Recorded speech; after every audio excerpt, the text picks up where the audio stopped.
samedi matin à l'aéroport Charles de Gaulle de Roissy, aérogare 2E, porte 6. Bizarrement, ce jour-là, beaucoup de passagers ont opté pour le rouge en farfouillant dans leur penderie. Ils ne sont pas là pour prendre l'avion, mais pour participer à un flash mob, c'est-à-dire une manifestation surprise. On se regroupe, incognito, et hop, tout d'un coup, tout le monde se découvre au même moment. La manifestation européenne contre les nuisances aériennes, aujourd'hui, sont rassemblés dans 6 aéroports pour montrer à tous que le problème des nuisances aériennes est un problème européen.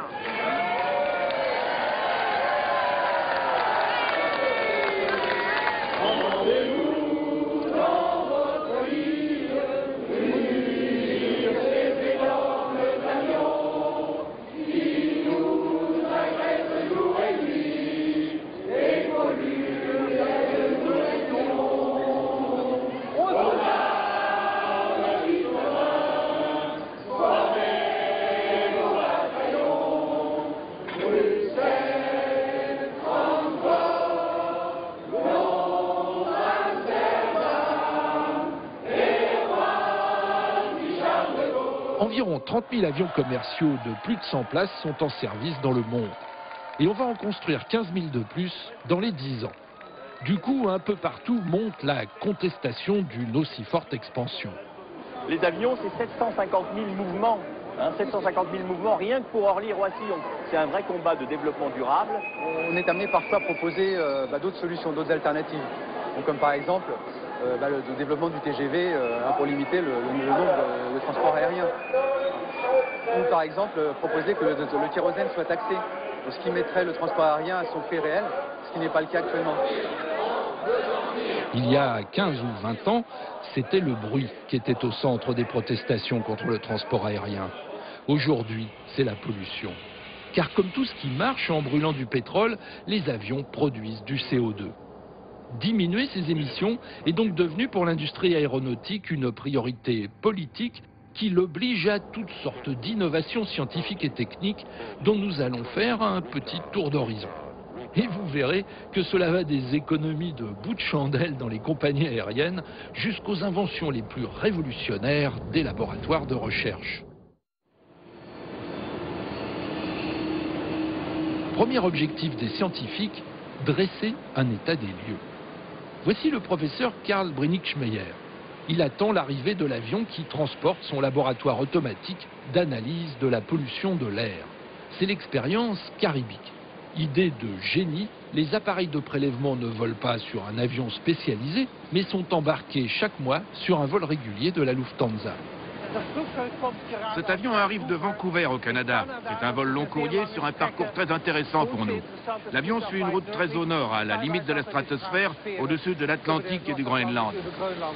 Les passagers ne se sont rendus compte de rien, mais pendant tout le vol, ils étaient à bord d'un véritable avion renifleur.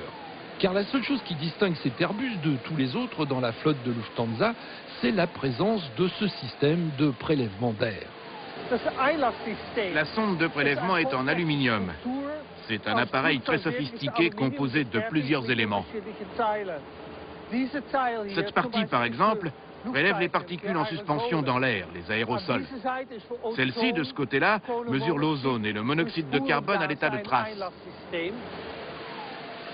À l'intérieur, une fois les bagages débarqués, on aperçoit au fond de la soute le container Caribic, qui est relié par toute une série de tuyaux à la sonde extérieure que l'on vient de voir.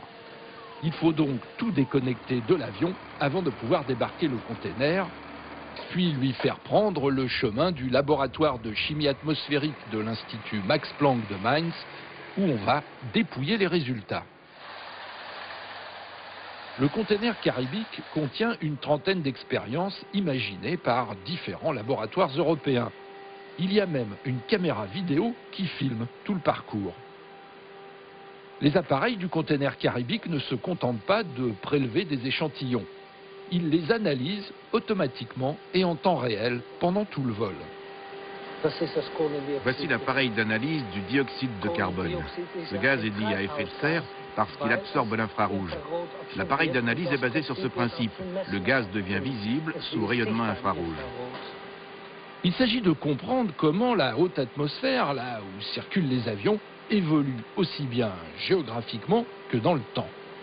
Vous voyez ici le tracé du vol entre Francfort et Toronto. On peut suivre la forte augmentation des particules polluantes. La courbe en noir est celle du monoxyde de carbone. Nous sommes ici au colloque Écologie et aéroports verts. Le professeur Brenningmeier a été invité à y prendre la parole. Les participants sont des responsables d'aéroports ou de compagnies aériennes, tous convaincus que l'environnement est devenu le sujet du jour et qu'il serait politiquement très dangereux de l'ignorer. En 1900, la quantité de CO2 dans l'atmosphère équivalait à une couche de plastique ou de verre de 4 à 6 mm d'épaisseur.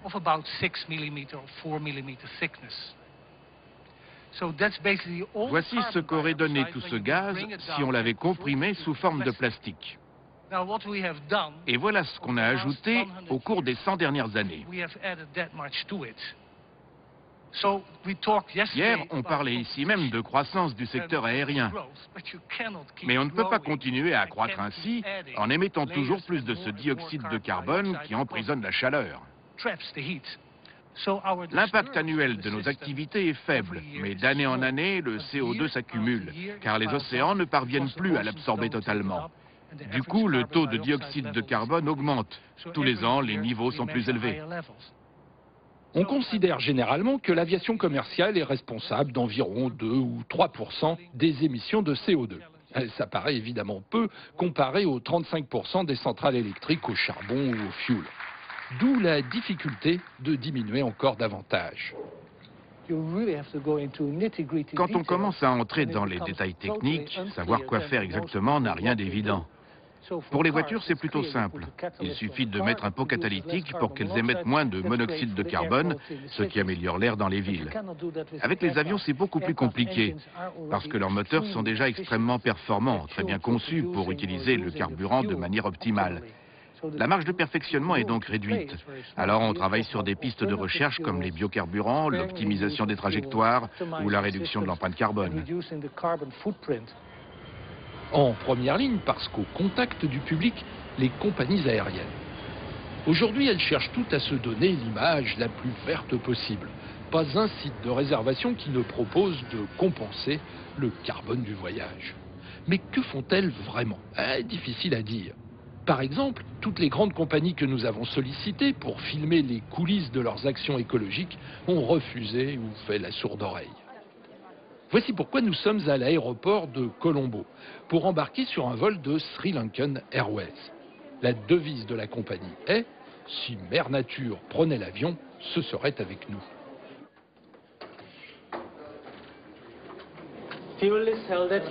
Carburant, on charge 64 tonnes. Et voici le commandant Anoushad Lenagoda qui se prépare à décoller pour Francfort avec sa copilote. L'avion est le Lima Bravo.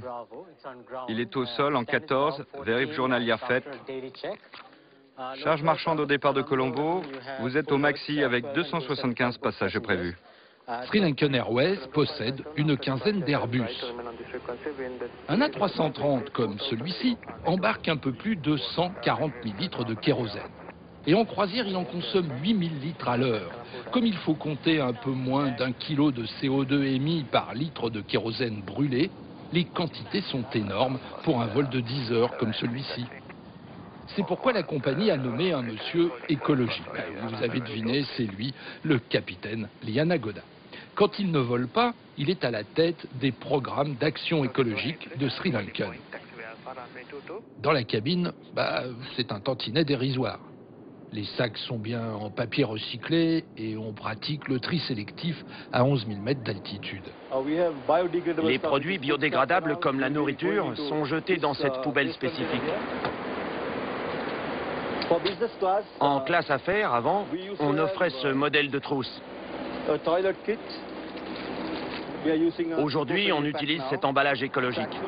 C'est de la toile de jute.